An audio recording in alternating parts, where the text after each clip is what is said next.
এইভাবে উস্তা রান্না করলে বাড়ির ছোট থেকে বড় যারা কোনোদিন উস্তা খায়ওনি তারাও অনেক পছন্দ করে এই উস্তাটা খাবে।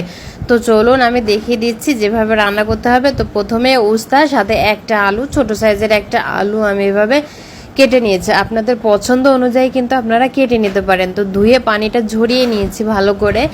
আর এখানে কড়াইতে তেল গরম করে কিছুটা চিংড়ি মাছ দিয়ে দিলাম। চিংড়ি মাছগুলোকে একটু ভেজে নেব যাতে চিংড়ি মাছের কাঁচা গন্ধটা চলে যায়। তারপর এখানে সেই উস্তা আর আলুটা দিয়ে দিলাম, আর বেশি করে একটু কাঁচামরিচ দিয়েছি, আর বেশি করে পেঁয়াজ কুচি। অবশ্যই পেঁয়াজ কুচি আর কাঁচামরিচটা বেশি দিতে হবে। দিয়ে দিচ্ছি স্বাদ মতো লবণ। লবণটা একটু কমই দেবেন, কারণ উস্তায় কিন্তু লবণ বেশি হলে তিতাটা একটু বেশি লাগে, খেতে ভালো লাগে না। তো লবণ দেওয়া হয়ে গেলে আর কিছুই এখানে দেওয়ার বাকি নেই। এখন শুধু নেড়ে চেড়ে উস্তাটা রান্না করার পালা। আর হ্যাঁ, এই অবস্থায় কিন্তু চুলার আঁচটা একদম হাইতে রাখবেন, চুলার আঁচ কমাবেন না, কারণ কম জালে উস্তা রান্না করলে কিন্তু উস্তার তিতা লাগে। চুলার আঁচটা হাই হিটে রেখে উস্তাটা রান্না শেষ করতে হবে। তো নাড়াচাড়া করে এটা রান্না করে নিচ্ছিলাম। তার ভিতরে একটা কথা বলে নেই, যারা আমার পেজটা এখনো ফলো দেননি অবশ্যই আমার পেজটা ফলো দিবেন, আর যদি ইউটিউব থেকে দেখেন তাহলে অবশ্যই আমার চ্যানেলটি সাবস্ক্রাইব করে রাখবেন।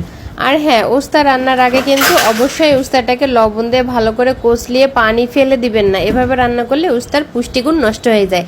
আমি কিন্তু নর্মাল পানি দিয়ে উস্তাটাকে সুন্দর করে ধুয়ে নিয়েছি, তারপর উস্তা ভাজি করে নিয়েছি। এই যে আমার উস্তা ভাজিটা কিন্তু হয়ে গেছে, একটু কচকচা ভাব থাকবে। এইভাবে যদি উস্তাটা রান্না করেন তাহলে উস্তার পুষ্টিগুণটা একদমই ঠিক থাকবে।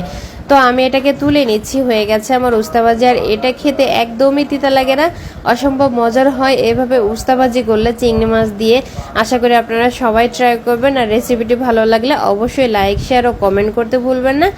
আজকের মতো এখানেই বিদায় নিচ্ছি। সবাই ভালো থাকবেন আর আমাদের জন্য অনেক অনেক দোয়া করবেন যাতে এরকম সুন্দর সুন্দর রেসিপি আপনাদের উপহার দিতে পারি। তো আল্লাহ হাফেজ।